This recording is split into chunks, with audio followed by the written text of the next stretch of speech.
Hello everyone, myself Mukund Kumar, and today I'm going to discuss about the first chapter of physics, that is unit and measurements. तो हमारा कोशिश रहेगा कि unit and measurement का जो basic से basic कैसे बताया जा सके, मैं उस चीज़ को डिस्क्राइब करने की कोशिश करूँगा.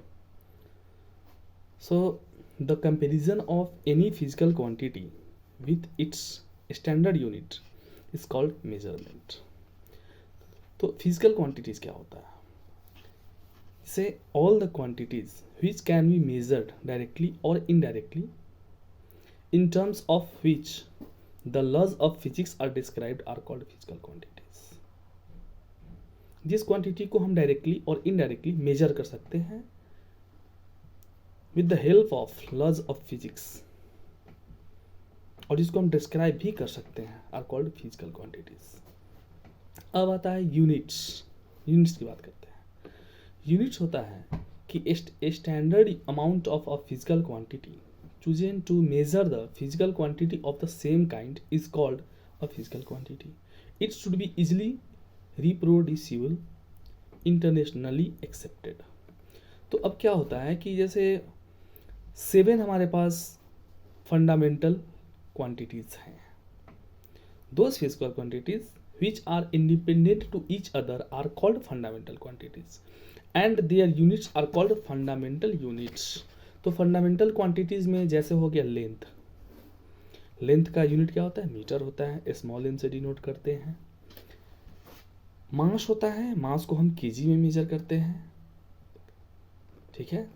नेक्स्ट हो गया हमारे पास टाइम. टाइम को सेकेंड में जिसका यूनिट होता है एस से डिनोट करते हैं. इलेक्ट्रिक करंट एम्पियर, जिसको हम कैपिटल ए से डिनोट करते हैं. थर्मोडाइनेमिक टेम्परेचर, जिसका यूनिट होता है केल्विन, और उसको हम के से डिनोट करते हैं. अमाउंट ऑफ सब्सटेंस, जिसका कि मोल से मोल हमारा यूनिट होता है, और डिनोट करते हैं MOL से. लुमिनस इंटेंसिटी, जिसका कैंडेला होता है, और CD से हम डिनोट करते हैं. कुछ हमारे पास सप्लीमेंट्री फंडामेंटल क्वांटिटीज़ होता है जिसका यूनिट भी है. क्या क्या है? जैसे हमारा हो गया प्लेन एंगल. तो प्लेन एंगल का जो एक्चुअली नेम उसको हम बोलते हैं रेडियन. ठीक है. और उसका सिंबल होता है रेड. और डिफिनेशन के टर्म में क्या होता है कि 1 radian is the angle subtended at the centre of a circle by an arc equal in length to the radius of a circle. ठीक है. तो d theta is equals to होता है DS upon R, small R. ठीक है. Solid angle होता है जिसका नेम होता है स्टेरेडियन, और उसको हम SR से डिनोट करते हैं. ठीक है. इसका हो जाता है डी पाई ओम टाइप से डिनोट करते हैं. Ohm is equals to DA upon R square होता है. अब कुछ हमारे पास जैसे हम बड़ा ही इंटरेस्टिंग चीज़ है कि सिस्टम ऑफ यूनिट्स क्या होता है. तो बहुत सारे यूनिट्स, सिस्टम ऑफ यूनिट्स हैं. हम 1 बाय 1 जाते हैं उस पर. तो उससे पहले हम सिस्टम ऑफ यूनिट को समझ लेते हैं. तो a system of unit is the complete set of units both fundamental and derived for all kind of physical quantities. The common system of units which is used in mechanics are क्या क्या होता है? पहले CGS unit. CGS system को हम समझते हैं. तो एक्चुअली सच पूछिए तो ये स्टूडेंट इंजीनियरिंग में चले जाते हैं, फिर भी बहुत ही कम लोग होते हैं जिनको ये चीज़ पता चलता है. CGS देखिए, CGS इसको हम थोड़ा डिस्क्राइब करते हैं पहले. In this system, the unit of length is centimeter, the unit of mass is gram, and the unit of time is second. देखिए, सेंटीमीटर, ग्राम और सेकेंड को मिलाकर के CGS सिस्टम बोलते हैं. नेक्स्ट है FPS system. In this system the unit of length is foot. देखिए, F मतलब फुट आ गया. The unit of mass is pound. इस पाउंड की कंडीशन में इसलिए हम FPS सिस्टम बोलते हैं. और S क्या हो गया? टाइम का यूनिट सेकेंड होता है. नेक्स्ट है MKS सिस्टम. अब MKS समझ लीजिए क्या होगा. द यूनिट ऑफ लेंथ, देखिए यहाँ पे लेंथ का यूनिट क्या लिया? मीटर में. उस तरह से K अगर बात करते हैं तो क्या हो जाएगा? मास को किलोग्राम में K हो जाएगा. And the unit of time is second. तो इस तरह से CGS system, FPS system, MKS system को हम जानते हैं. एक और होता है एसआई सिस्टम। तो the system of units which is accepted internationally for measurement is the system international units abbreviated as SI. यहाँ भी बातें हैं। अब बात करते हैं कि हम कुछ मैकेनिकल एसआई यूनिट और इसके कॉमनली यूज्ड यूनिट के बारे में। जैसे फिजिकल क्वांटिटी कुछ हम डिस्कस कर देते हैं, लेंथ, मास, वॉल्यूम, फोर्स, प्रेशर, इन सब का यूनिट सब लोग जानते ही हैं। Work and energy and power, ये सारे कुछ फिजिकल क्वांटिटीज हैं, ठीक है, जिसका हम आगे देखेंगे कि इसका डायमेंशनल फार्मूला। अब होता है कि डायमेंशंस क्या होता है। तो डायमेंशन होता है कि dimensions of any physical quantity are those powers to which the fundamental quantities are raised to express that quantity. The expression of a physical quantity in terms of its dimensions is called its dimensional formula. तो अब जैसे देखिए area हो गया, कुछ हम physical quantity का हम डायमेंशनल फार्मूला देख लेते हैं। एरिया है तो उसका अब देखिए जो भी आएगा एम के एस यूनिट आएगा। एम मतलब लेंथ को हम मीटर में मेजर कर रहे हैं, के मतलब मास को किलोग्राम में मेजर कर रहे हैं, और एस मतलब टाइम को सेकेंड में, ठीक है। तो इसमें होता है जैसे एरिया हो गया, तो एरिया का सबको पता है लेंथ इंटू ब्रेथ होता है एम स्क्वायर। एम स्क्वायर हो गया, तो इसका अगर आप डायमेंशनल फार्मूला लेंगे तो हो जाएगा एल स्क्वायर हो जाएगा, ठीक है, क्योंकि यहाँ पे हम लेंथ की बात कर रहे हैं और लेंथ का क्या हम बोले हैं एल स्क्वायर, ठीक है। अब होता है वॉल्यूम, वॉल्यूम का मीटर क्यूब बोलते हैं और इसका डायमेंशनल फार्मूला हो जाएगा एल क्यूब। नेक्स्ट है वेलोसिटी, वेलोसिटी का होता है मीटर पर सेकेंड या मीटर सेकेंड इनवर्स, जिसको हम एल टी इनवर्स से डिनोट करते हैं, जो इसका डायमेंशनल फार्मूला हो गया। एक्सेलरेशन हो गया, उसका हो गया मास पर सेकेंड स्क्वायर, ठीक है, एक्सेलरेशन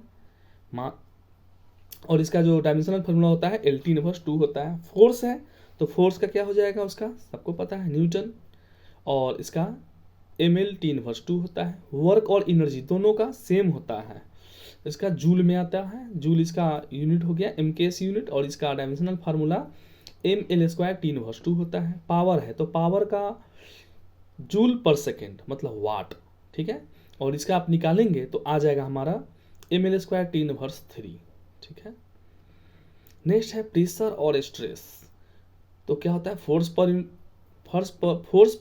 यूनिट एरिया, तो इसका हो जाएगा न्यूटन पर मीटर स्क्वायर, और इसको M L inverse T inverse 2 होता है इसका डायमेंशनल फार्मूला। नेक्स्ट हो गया हमारा लीनियर मोमेंटम और इम्पल्स, तो इसका होता है केजी मीटर पर सेकेंड, तो एम एल टी इनवर्स हो गया। डेंसिटी का होता है मास पर यूनिट वॉल्यूम मतलब केजी मीटर इनवर्स क्यूब, और इसका हो जाएगा M L inverse cube. Strain, strain जानते हैं क्या होता है, यूनिट लेस होता है, डायमेंशनल लेस होता है। उसी तरह से जैसे मॉडुलस ऑफ इलास्टिसिटी हो गया, तो इसका एम के एस यूनिट होता है न्यूटन पर मीटर स्क्वायर, और इसको अगर आप डायमेंशनल फार्मूला के रूप में कन्वर्ट करेंगे तो मिल जाएगा हमें M L inverse T inverse 2। Surface tension क्या होता है फोर्स पर यूनिट लेंथ, ठीक है, तो न्यूटन पर मीटर, तो इधर न्यूटन का आ जाएगा, क्या हो जाएगा इसका एम टी इनवर्स 2 होता है सरफेस टेंशन का।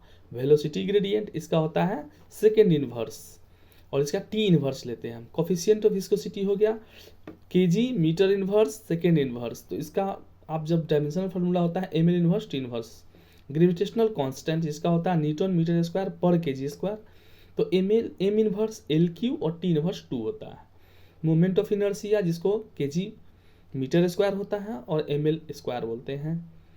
एंगुलर वेलोसिटी क्या होता है रेड पर सेकेंड होता है, टी इनवर्स होता है। Angular acceleration rad per second square होता है और टी इनवर्स 2 होता है। एंगुलर मोमेंटम जिसका KG metre square second inverse होता है, M L square T inverse. Specific heat हो गया हमारा kilo calorie KG inverse kelvin inverse, जिसका होता है L square T inverse 2 theta inverse 1, ये हो गया। लेटेंट हीट हो गया, इसका होता है किलो कैलोरी पर केजी या एल स्क्वायर टी इनवर्स 2।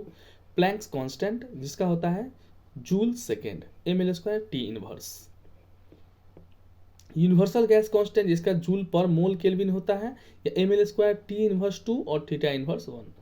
अब बात करते हैं कि होमोजीनियटी प्रिंसिपल। तो होमोजीनियटी प्रिंसिपल में हम चेक करते हैं कि LHS is equals to RHS होना चाहिए। इसको अगर डेफिनेशन के टर्म में देखेंगे तो कहते हैं if the dimensions of left hand side of an equation are equal to the dimensions of right hand side of the equation then the equation is dimensionally correct, this is known as homogeneity principle. ठीक है।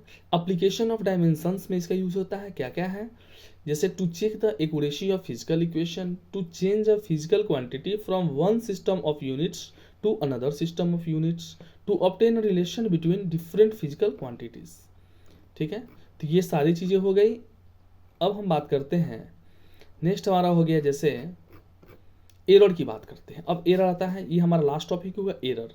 Error में क्या होता है कि जैसे एक होता है एब्सोल्यूट एरर। एब्सोल्यूट एरर क्या होता है, इसको it is the difference between true value and measured value भी बोलते हैं। तो the difference between the true value and the measured value of a quantity is called absolute error.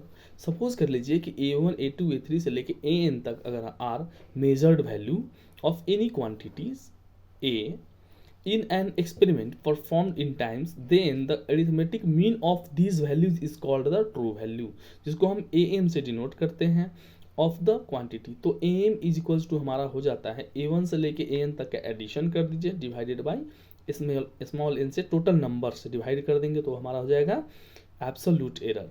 अब absolute error in measured values is given by क्या होता है कि del A N is equals to A M minus A N होता है। अब है mean absolute error.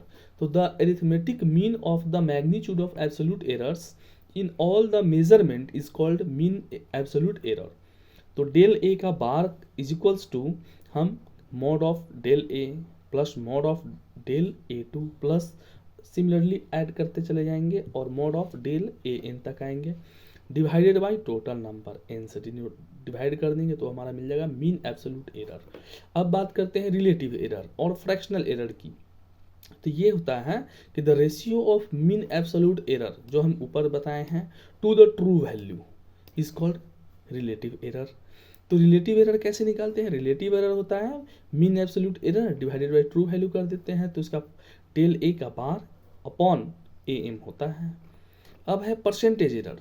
Percentage error क्या होता है, तो हमारा हो गया कि जो हमारा रिलेटिव एरर है उसको हम एक्सप्रेस करते हैं परसेंटेज के टर्म में, उसको हम बोलते हैं परसेंटेज एरर। बस उसमें क्या करते हैं, रिलेटिव एरर जो फॉर्मूला था उसमें 100% से मल्टीप्लाई कर देंगे तो हमारा हो जाएगा परसेंटेज एरर। ठीक है, इसमें भी बहुत सारे कॉम्बिनेशंस हैं, डिफिनीशंस है, सिंपल फार्मूला है जिसके अगर देखेंगे तो समझ में आ जाएगा। तो आज इतना ही। आज हमारा क्या टॉपिक खत्म हुआ, यूनिट्स एंड मेजरमेंट फिजिक्स का फर्स्ट चैप्टर। ये एक जस्ट समझिए तो एक फार्मूला रिवीजन था, थ्योरी पोर्शन था थोड़ा सा। ऐसे ही कर करके हम फिजिक्स का हर चैप्टर कोशिश करेंगे करने का। Thank you so much.